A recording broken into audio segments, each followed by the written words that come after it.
911, what are you reporting? Units in 9 City, we're going to get a person shot, Most of us think we understand what happens when you shoot somebody. And I had no idea until I started working here, the devastation that is wrought by such a small piece of metal. And I've seen the smallest caliber bullet destroy flesh and bone and dreams. We got another person shot now, hit the board, person shot. Too many of our young people are either dying or going to jail. The Boo nightclub, group shooting guns, 200 also burst for a gun. Society, whole society is under this delusion that it's okay for 33,000 innocent citizens to die for absolutely no reason. I've seen assassinations, and I've seen mass shootings and dead children. But it's the mass shootings, which are terrible, don't get me wrong, but it's those mass shootings that really do get all of the attention. And I think the rub for the trauma surgeon in a large city is that this is what we're seeing all the time. And where is that outrage? This is a public health crisis.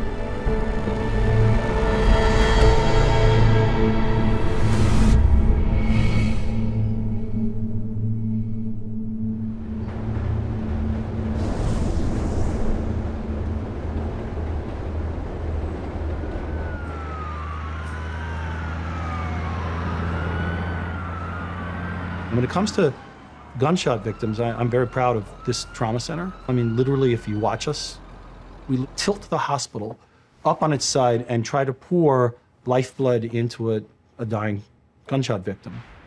I mean, it's a remarkable thing to watch in terms of society trying to save a life. Stay with me, stay with me. Jacoby Medical Center Emergency Department, go ahead. This is Empress EMS. I got a 34-year-old male.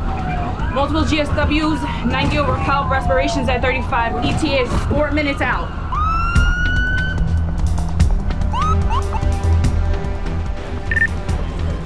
This is the adult DD. We have a level 1 trauma coming in.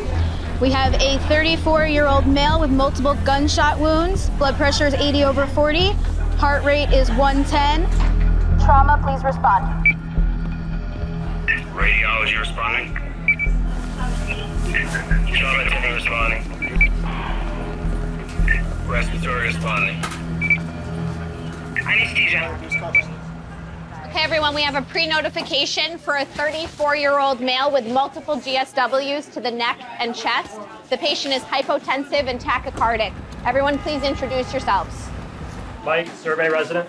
Tar and blood runner and C-spine. I'm Heidi, primary nurse. Naomi, trauma team leader. I'm Brenda. Everyone knows their assigned roles, and we have a plan for what we're gonna do. We'll notify the operating room if we have to go upstairs. Patient's hypotensive. Can you get the Belmont ready to transfuse 2 units? Let's hear our vital signs. Check our Breath inside. sound. We have vitals 80 over 40, heart rate of 110. Mike, give us a breath sound. I'm just Mike, you going with sucks? Okay. Breath sounds on the left side. I have no sounds on the right. Naomi, what am I looking at? Our chest x-ray shows that the patient has the resolution of the pneumothorax on the right side now. So, we got a bullet? We don't see a bullet. Chop, chop. Go, go. Let's go. Let's get ready to log roll the patient again. What's the status of the operating? From the trauma surgeon's perspective, bullets were all about real estate, location, location, location. Our pelvic x-ray shows that we have a projectile in the left pelvis. That means that This is temperament. We're heading up for a neck exploration and immediately exploratory laparotomy. Let's make sure that Patient's all of our lines hypotensive, are severe secure. anesthesia. We're coming up on it. I want to shoot one more x-ray of the neck before we go to see if there's any further. Negative. Let's go. Okay. Checklist complete. Let's roll. All right. Take them off the vent. Clear the way. One of the reasons why we don't have 50,000 dead or 60,000 dead in America is that we have organized a wonderful trauma system. And we've been honing it for years. All right, everybody, I just want to thank you guys all for participating in today's simulation. It's obviously an ongoing effort to keep on practicing taking care of these really sick patients. I just want to go over a good proper debrief on exactly what happened in the scenario and how you guys all thought you guys went. Yeah, so thank you. The first layer is you have to have a trauma system, you have to have an EMS system.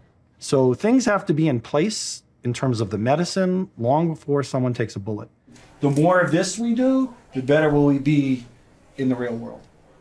Whatever walks into the door, we're all gonna band together and we're all gonna get it done. Holden 3 at this time, Ascent Narco 1204 Gilbert, please.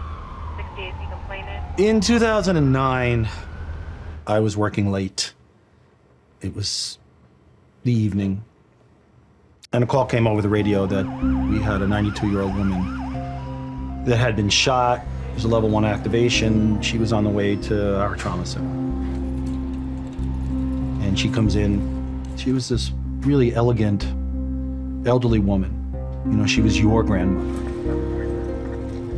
And the story is that she was home in her living room. Gang members were having a fight. And a stray bullet had gone through her living room or bedroom window as she was preparing dinner. So I began the operation. And, you know, as predicted, the bullet had come across the midline and it had injured everything that's important for life. But we tried, and we dumped the hospital into her, blood and people, and we tried. So it's done. You know, her lifeblood is poured out all over the floor and all over me, and her heart stops, and we try to get her back, and I look up at the clock and pronounce her dead. And then I lose it. I just sat down right there, covered in her blood, and I started to cry. Man, did I cry. Never happened to me before. And Sadie Mitchell was just, I don't know, it was just too much. It just said to me that this country had an illness that maybe we were just never gonna get better from. It just epitomized how messed up this thing was, this scourge of gun violence.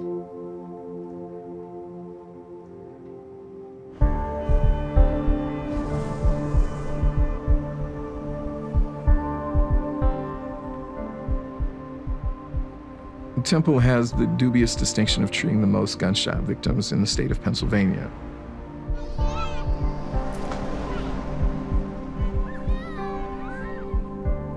X-ray of the left lower extremity. What's this? Oh, that is. Were you shot before ever, sir? Years ago, yes. We shot it back, yeah. In the trauma bay, there are no good guys or bad guys. They're all patients that have sustained gunshot wounds that we need to take care of. And over the years, there's no doubt that every patient that hits the trauma bay has somebody that loves them. So I never pass any judgment. I never want to know anything at all about the circumstances of the shooting. Not at all. I quickly look at the patient and look at the heart rate. Heart rate can tell you everything. And a good trauma surgeon will tell you that the color of a patient's feet can tell you everything. Because if they're really pale, then that's a terrible prognostic indicator. That means that they're bleeding terribly.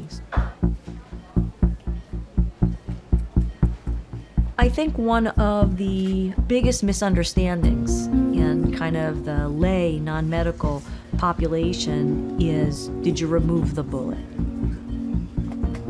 You know, really what our jobs are is to fix all the damage that the bullets do. You know, whether it's stop the bleeding, whether it's take out the organs, it's the fixing of those organs. It's not necessarily looking for the bullets and removing them. It's just trying to catch up to what the destruction that the bullets have done.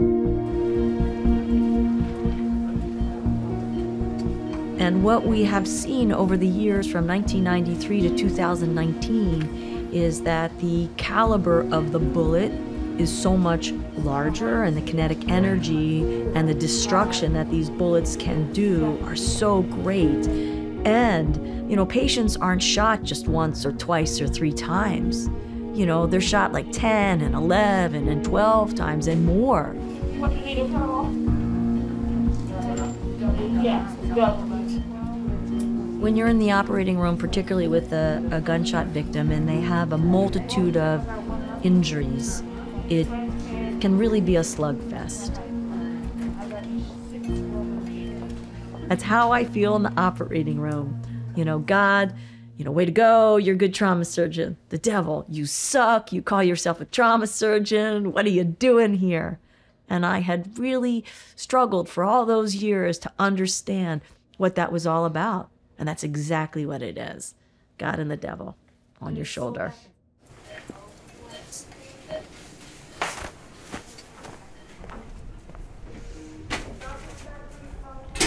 All trauma team members respond back on an video only for a level 1 activation.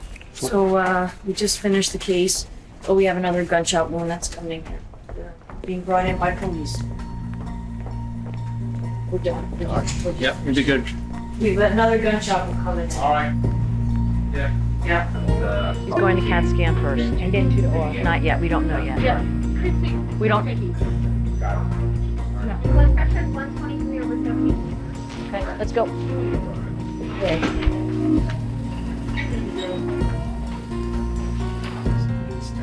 Shot.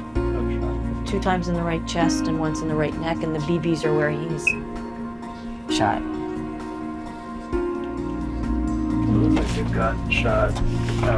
You know, piece of shrapnel in there. Yeah, and the jugular is okay? Yeah, but yeah, the floor of his mouth doesn't look so. And there's shrapnel extending all the way up to his tongue. Okay. So. See anything lodged in the palate or anything like that? Yeah, I mean, that's what, like, these little tiny guys. Yeah, but nothing larger. But nothing larger. I mean, I suspect was it like a buckshot or something? No, it was a big bullet. Oh, it was a big He's a big wound in the right neck. Huh. It's a large caliber. We have 1 hole. Right. And we're looking for a bullet. I think that's in his tongue. He was shot 2 times in his right thigh, 2 times in his right chest. It looks like both of those injuries were relatively superficial in that we don't think that there was any bones broken in the right thigh or any arteries or veins injured. In the right chest, we don't think that the bullets entered the chest, so we don't think that the lung was injured. He was also shot in the right neck, and the bullet looks like it may have lodged in his tongue. It's always very ironic because we sometimes say that these patients are lucky. I don't know how you could think that a patient that gets shot 1, 2, 3, 4, 5 times with a bullet in his neck, in his tongue is lucky, but that's what we say, that he's lucky. In the moment, it's all about taking care of the patient, and the focus needs to be intense, and you can't be distracted by anything. And then when the moment passes, you need to be distracted by everything because you can't walk away not feeling that what you've just participated in some way is so wrong. You don't want to be taking care of patients who've suffered gunshot wounds. My name is Scott Charles. I'm the Trauma Outreach Coordinator, and I work with victims of gun violence, and that's essentially all I do. Out of curiosity, do any of you know somebody who's been shot? With a show of hands, how many of you know somebody who's been shot? Do any of you live with somebody who's been shot? Okay.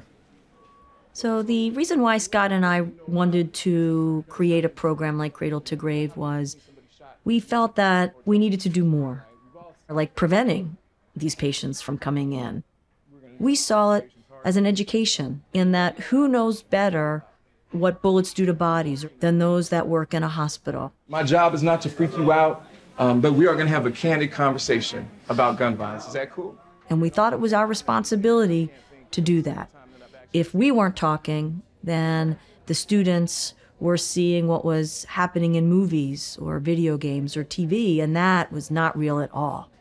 The goal of Cradle to Grave was to really humanize the experience of gun violence, to de-glamorize it in many ways. I want to introduce you to Dr. Amy Goldberg, who is the chair of surgery here.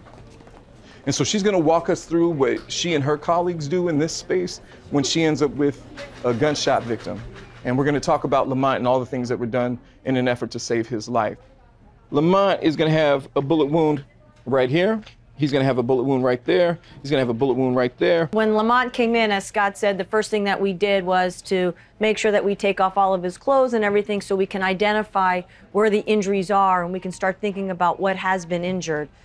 And when we first evaluate him, he's not breathing at all. And the first thing that we needed to do was put a breathing tube in his mouth so that we were able to breathe for him. This issue of gun violence isn't really as much about living or dying as much as it is about suffering.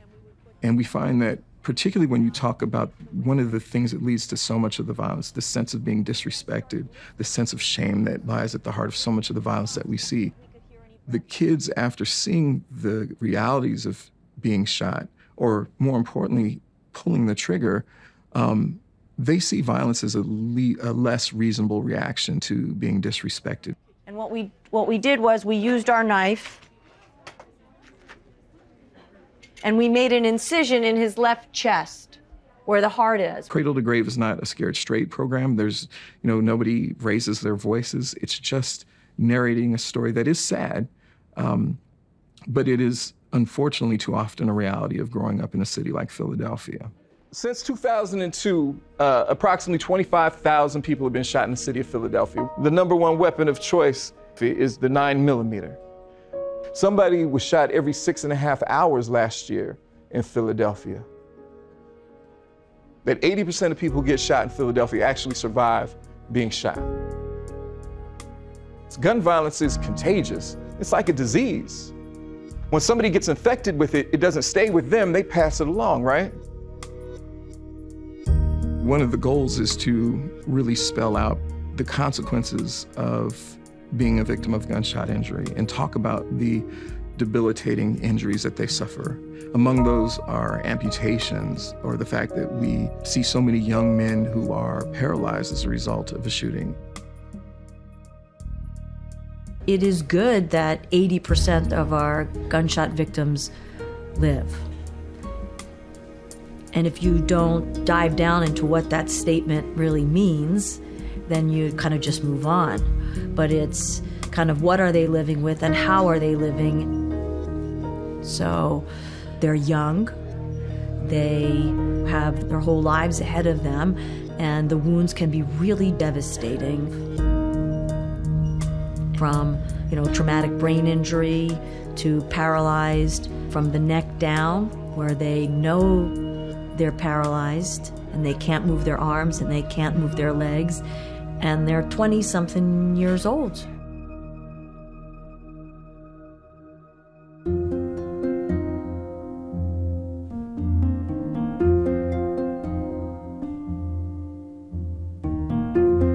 I have a nonprofit in honor of my brother Dante, who was murdered in 2008. And we work with individuals who have been impacted by gun violence. The majority of the people in the support group are individuals who have been shot, so they're gun violence survivors, and they are paralyzed. What up? What's up, Leon? How are you? How has everyone been doing mentally, physically, emotionally? Mo, I know you were struggling a little bit from your operation. How you doing? I couldn't move. Only thing I could do was stay on my back. And I couldn't do weight shifts and stuff like I normally do. So now, that's what people who have been shot and paralyzed go through quite a bit. A lot of them fight harder than they ever fought before. So getting shot was easy, because now trying to find housing, trying to get employment, trying to just do the basic things like driving your car is a challenge. When I'm single, I always have a wheelchair. It's one of those things like it's just always there. For all of us, quite honestly, the last thing we do is get out of a wheelchair, and the first thing we do when we get up is kind of get into a wheelchair. So it's always a constant in relations to our new lives. But they oftentimes are forgotten about. So that group, that population of people, I always say they lived for a reason and they have a story, and it's our responsibility and our duty to make sure that people hear it. Well, back in August the 3rd of 2013, I was the victim of domestic violence, which the gentleman that I was with had shot me in the back. And when I got shot, I felt that I had no movement down here, so I knew I was going to be paralyzed. And what saved me was that I had crawled underneath my car because he still was shooting. Only one bullet hit me in the back. First and foremost, it changed the life of my daughter. She was just going inside of high school, and I'm a single parent. So now it's like her whole world changed as well. So there was more stress and just hardship on my mind. My mom's house, she had to make her downstairs area into an apartment kinda for me. Rails and lift for her front porch. So that was hard. I know it was hard on my mama because this was something different. Everything changed. I really honestly say everything changed, and I was in a sunken place, which is depression for me, for about 3 years that I could not get out of. I think the biggest obstacles that the individuals in our group who are paralyzed face is really the mental struggle with paralysis and being paralyzed. I think physically they're strong enough to get through it. I think mentally they struggle.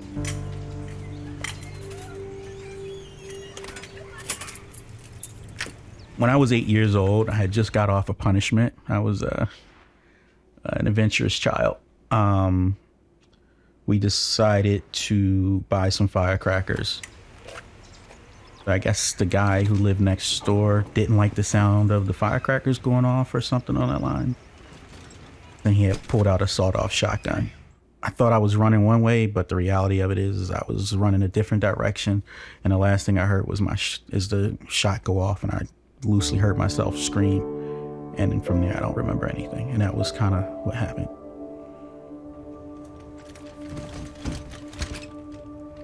I wasn't supposed to survive because of the amount of damage. Even to this day, I still have some of the buckshot in my body from the shotgun.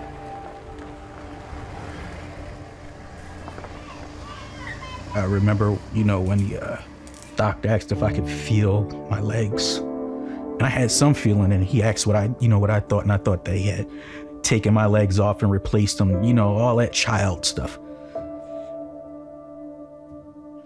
Don't know why I'm even crying about it right now, but that's what I remember.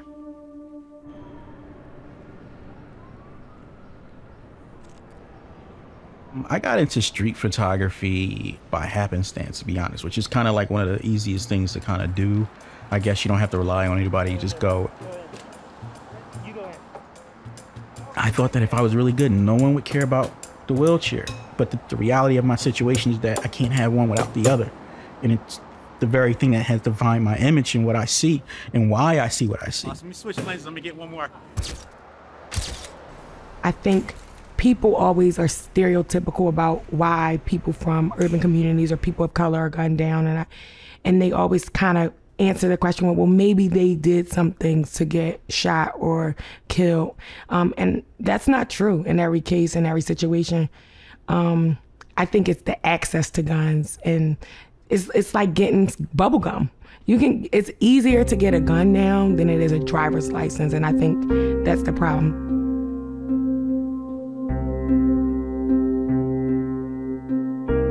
Hardworking single mom, just did everything that I knew I was doing correctly to better myself and my daughter's future, and I got shot. So it ain't about, because you live in an urban community that this is what happens. No, it happens to the innocent too in these kind of communities. All the time we hear about these things, about people's rights, and it's like, but at what point in time does your idea of what this right is infringes on my right to live?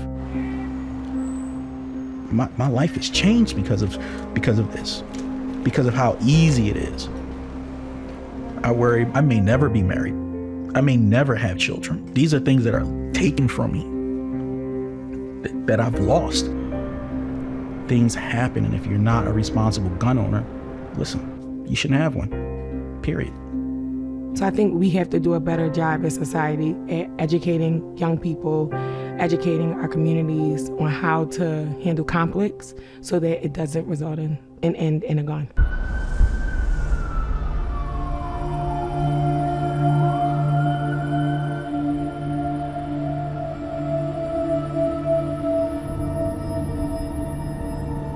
Here in Baltimore, we have young men dying every day from firearm injury. And those stories often go untold.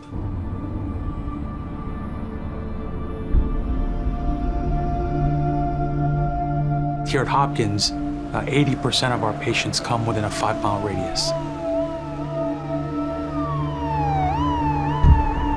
When Brendan arrived to the trauma bay, he was nearly dead. His blood pressure was 50. During the initial operation, his heart actually stopped multiple times. So this is as close as you can get to dying without dying. One of the things that we had to do was reconstruct his chest, because we had to not just open up his chest, but take down a certain muscle called the diaphragm that helps with breathing in order to get access to some of the very difficult areas he was bleeding in. When you look at how complex it is delivering care to these really critically injured patients, you know, specifically Brendan, who was shot over 13 times and had injuries in almost every cavity in his body. He went to the operating room over 15 times with not just myself, but a multidisciplinary group of surgeons. And it's that type of care that allows us to bring these patients from nearly being dead to now being able to, you know, work with physical therapy and hopefully make it out of this hospital.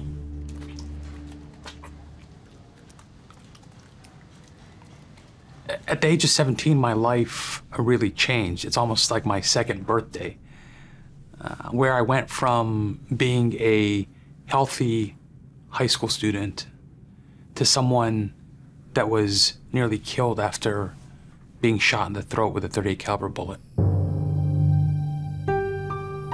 The night I was shot, it was after the first high school football game of the year. After the game, like, you know, typical high school students, we were hanging out. We were actually at a playground that was close to an elementary school. And a fight had broken out that we had nothing to do with. And a guy pulled out a gun and started firing to the crowd.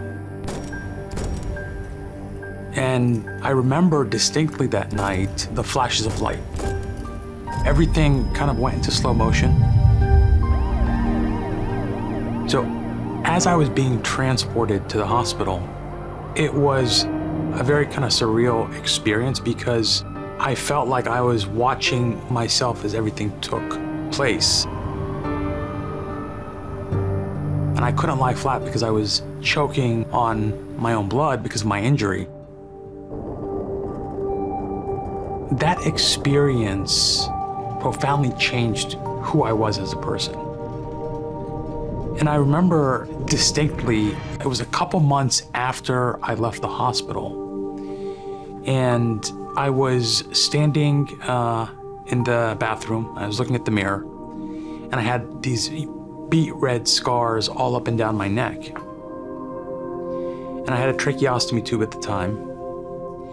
And what I didn't realize is my father was standing in the doorway. And I think he saw the look of devastation in my eyes. And he walked in and he said, "I know what happened to you is horrible, but you really have two options. The first is you feel sorry for yourself. But the second is you take this horrible experience and you turn it around and you try to impact the lives of other people." And so it was really that moment that inspired me to, you know, go into medicine, inspired me to become a trauma surgeon. What could be more gratifying than being able to give someone else that same second chance that I received? How you doing? How's it going? All It's right. good to How see you, doing? Brendan. How you doing? Too. Good. Hey, how are you? How are you? Good, good, good. How you doing? How you feeling? Great. Yeah? Yeah. It's good to see you finally in rehab, huh? Yeah, thanks to you, man. Team effort for sure. Right, right. It's amazing to think about where you were and how critical you were, and just to see you sitting here in this chair. Right. And just talking to me is unbelievable. Yeah, I think there was 21 entry and exit wounds, and I think I got 5 bullets still in my back, 4 or 5. The only thing you can do is now, try to take that horrible incident and turn it into something positive. Right, right. And I think, everyone here knows how much, your family knows how much you care about them and how much you love them. And obviously, I have no doubt that you're going to try to do everything you can to ensure that you're there for them as well. Yes. But first, we got to get you back back to baseline, huh? Yeah. All right, bud. See you later. It's good to see you, huh? Yeah. All right. Keep up the good work. Definitely. All right, man. If the human toll of gun violence is not enough, there's also an economic burden that exists. Good. There are some estimates that look at the total economic burden to be over $220 billion.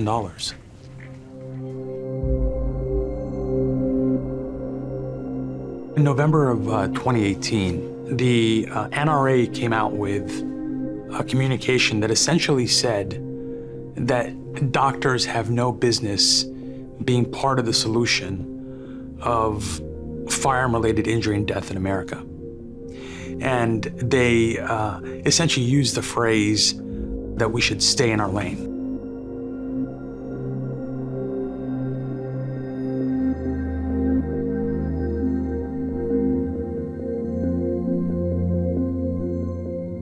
And I was just incensed that an individual, an organization would think that we as healthcare professionals, the people that are literally on the front lines of caring for these patients day in and day out, have no business in being part of the solution. And so that's why I ended up starting the handle, This Is Our Lane.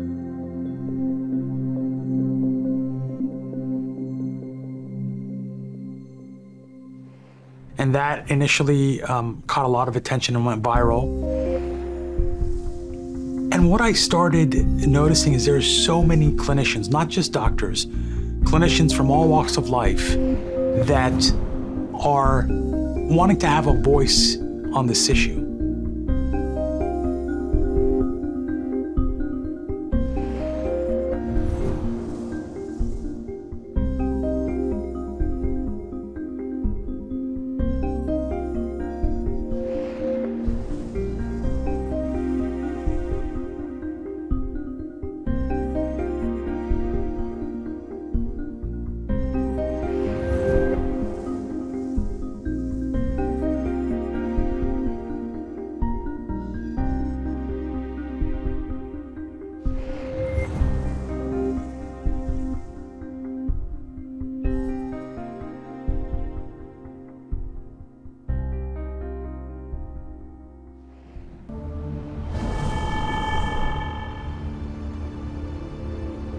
The Bronx is the borough of New York City with the highest rates of people living below the federal poverty line, the highest rates of children living below the federal poverty line, and one of the boroughs in New York City with the highest rates of immigrant population.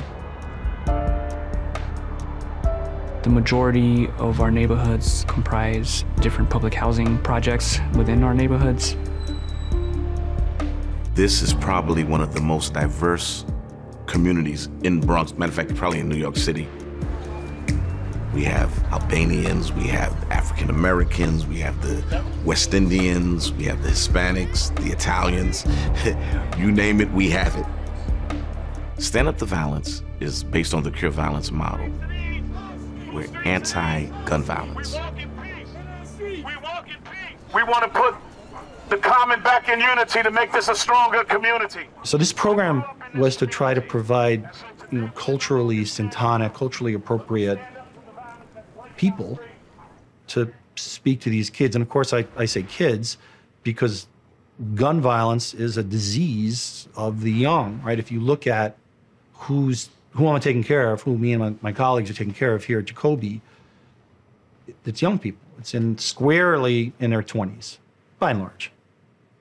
So who's going to talk to them? Who's going to have street cred with them? So people that have lived their life and have gotten out. So we had to hire former gang members and former criminals. Well, I was incarcerated at a young age. I grew up in foster care. You know, I had a hard life growing up. Wanted me to give a pep. I did a lot of time. When I became an actual victim, it just let me know that this is not something that I like, not something that I want anybody else to go through. And if I could change it, why not do it? You know? Yo, what's up, bro? How you doing today? Much better? Much better? Much better. Okay, cool. Breathing better and everything. Whenever a person comes in as a victim of violent trauma, they're in the hospital, they're not around their friends, they're not around their family, they're just here getting their medical treatment. So it really is a golden moment for intervention because they're sitting there in a hospital bed, they're healing from their injuries, they're getting medical care, and they're just thinking. They're thinking about what happened, they're thinking about who did it to them, and they're probably thinking about what they're going to do to get back to them. That's the whole thing. We do deal with violence like it's a disease. So basically it spreads from the perpetrator to the victim, and then the victim becomes the perpetrator. If I go in there and talk to people about retaliation alone, you know, I'm a guy going in there with a stethoscope around my neck and a doctor, so they don't view me as somebody they can identify with. They're like, sure, okay, yeah, you're going to tell me not to think about retaliation. But somebody who comes in, who looks like you, who talks like you, who's from your same neighborhood, who's been through the same thing you've been through, that information and that counseling carries a lot more weight and has more of a potential to influence your behavior. Those patients that we also intervened in had a 60% less likelihood of coming back with a re-injury compared to those patients that we did not see. I guess I just know how to engage with people in the community because I come from the community. You know, I want the streets to be safe. I want my kids to grow up as well.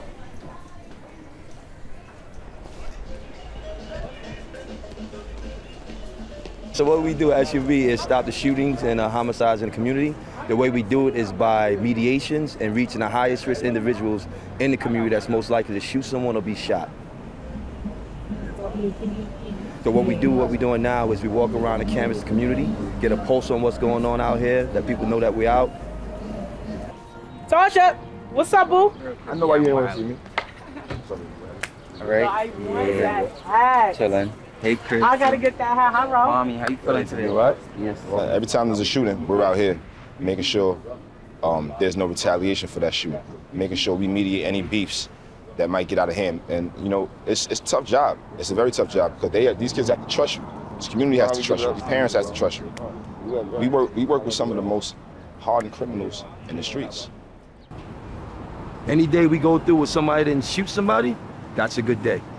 And that's what the team has been able to do. They're very successful at what they do.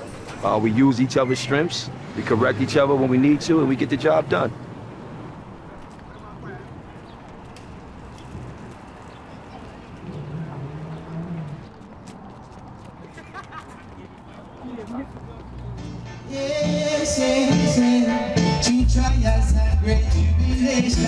Say that I grant us awesome tribulation. We say free bring the word to the whole nation. From Genesis to the Revelation. Walk with God by your side. You will never live. You be This is what it's about. Our community, music over violence. And when we can bring a community together like this, we are better together. Not everybody is trying to kill everybody, but we have to show that love for one another. Yeah. Without further ado, I just want to bring up Pastor Gooden just to give a few words. Pastor, let's give it up to Pastor Gooden. Let me just drop this on you in 1 minute. And I know y'all hear preachers say 1 minute, that's like 2 hours. So give me 1 minute.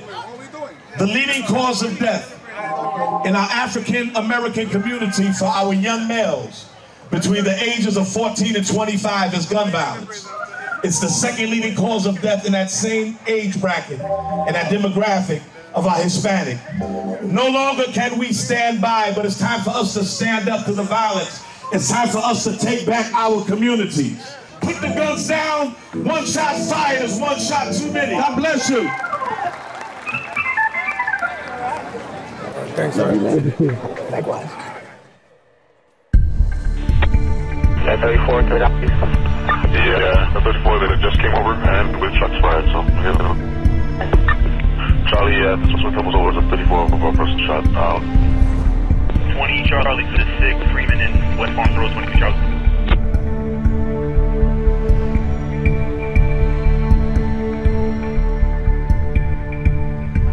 So the individuals came in. There was two 17 and 21-year-old young men that came in from our target area who were dead on arrival. So they came in cardiac arrest, and they were not able to do anything for them actually by the time they got here because they were already far gone, and they died pretty probably instantaneously. So tomorrow, I don't know if you can go through the logistics of it, but we're going to be starting right where the shooting or the response the police came to, and then we're going to go around just the housing area, doing our thing, our chants, and then ending back on White Plains. we had gone 183 days without a shooting, and we were getting quite proud of ourselves, and you should be, because you guys have been doing a fantastic job. But every once in a while, things like this will happen, and it's no one's fault. It's not nobody did anything wrong. There was a lot of grieving out there, but just seeing my friends crying and stuff like that, I felt it too. So it is personal for me, and yeah, so we all feeling it. So whenever a shooting happens in one of our target areas, one of the biggest things we do is we do something called a shooting response. And what that is the SUV team goes out to the exact location of where the shooting happened. And this is just really a way to kind of showcase to the community that a shooting happened here, and it's a big deal, and it's not normal. 2 young men were shot and killed in this community right here. And so tonight, we have gathered here as a community to let this community know that we stand with you. Where there is hate tonight, we've come in the spirit of love. Where there is confusion tonight, we come in the spirit of peace. Guns down! Lives up! Guns down! Lives up! We stand in peace! In our streets! We stand in peace! In our streets! As I said, there's no words for a parent that loses a child except pain. So we're praying for this family tonight. We're going to hear from the mother this time, Sheree. Hello. I'm not going to say too much because my heart is broken. Buddha was the love of my life. He was beautiful.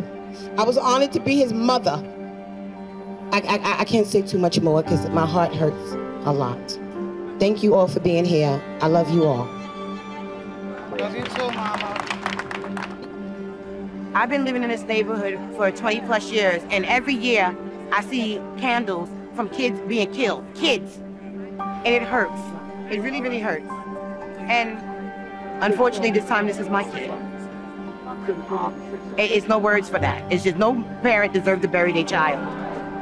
You know, he's 17 years old. 17. You know,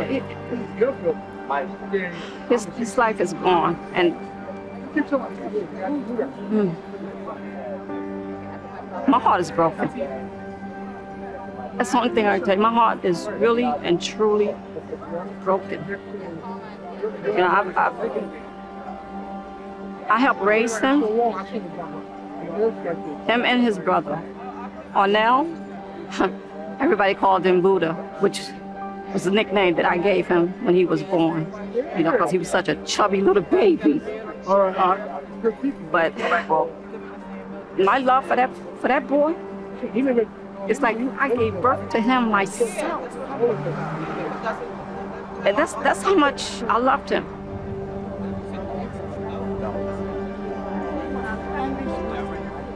That day,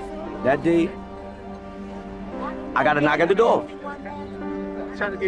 You know, he did what he did. normally would do throughout his day. I was doing what I normally did, and then that day came, I got the knock at the door. And that was it. That was it for that day. That was it. That was it.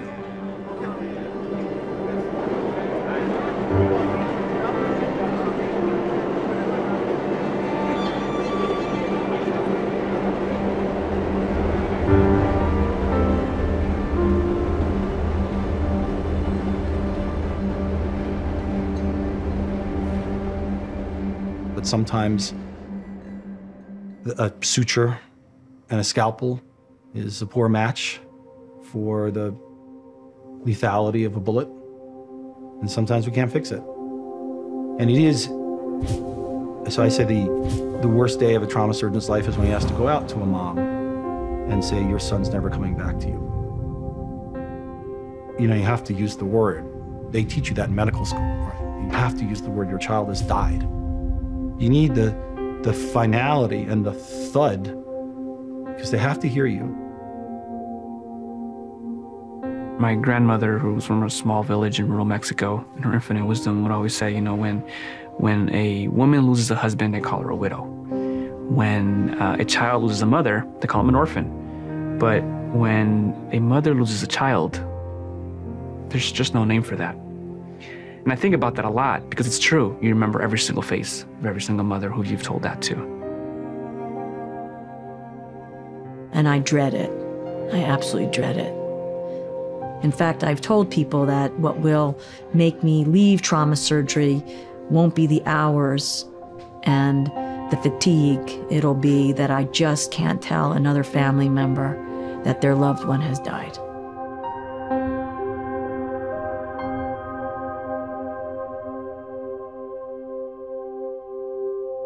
As nurses, we need to create the space to have the difficult conversation about the patient that you took care of yesterday that you weren't able to save. We do have that emotional component about our jobs and how we feel, and did I do well? Should I have done better? And a lot of us struggle with that. At the request of Battalion 3, for the multiple patient shot, 3347 Du Bois Place Southeast. Battalion 3, your 2 additional BLSs were ambulance 13 and ambulance 26. Your 2 ALSs were medic 3, medic 25. At the end of the day, firearms, as we've come to embrace them in this country, are at odds with human life. We're happy to talk about the great aspects of guns. We just are unwilling. Even those who are opposed to guns don't want to hear about what bullets actually do to bodies. And I think it's why we're kind of trapped in this kind of intractable debate right now.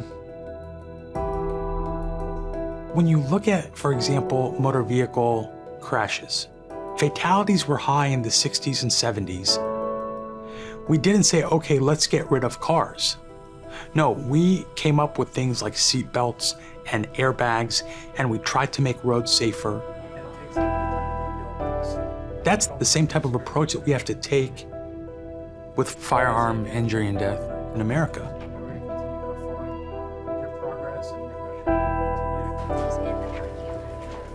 It's preventable. Just like lung cancer is preventable, just like dying in a car accident is preventable, just like hypertension, high blood pressure is preventable. It's preventable. Come take a walk with us today, community. We walk that our little children can walk in peace in the streets. Bullets have no names on them. If you want change to be made, have a voice, speak on it. We want the gun violence to stop in our communities. These are the times that we need for you to speak loud and clear for everybody to hear. It can stop, and it starts with us. I think it's important for hospitals and trauma centers throughout the United States to think about incorporating programs like this that may be a little bit outside the box. It can be sometimes more powerful than what we can do within the hospital walls. For so many years, people have looked at this as a third rail issue, but no more. We cannot keep ignoring the injuries and deaths that are happening in communities all across this country.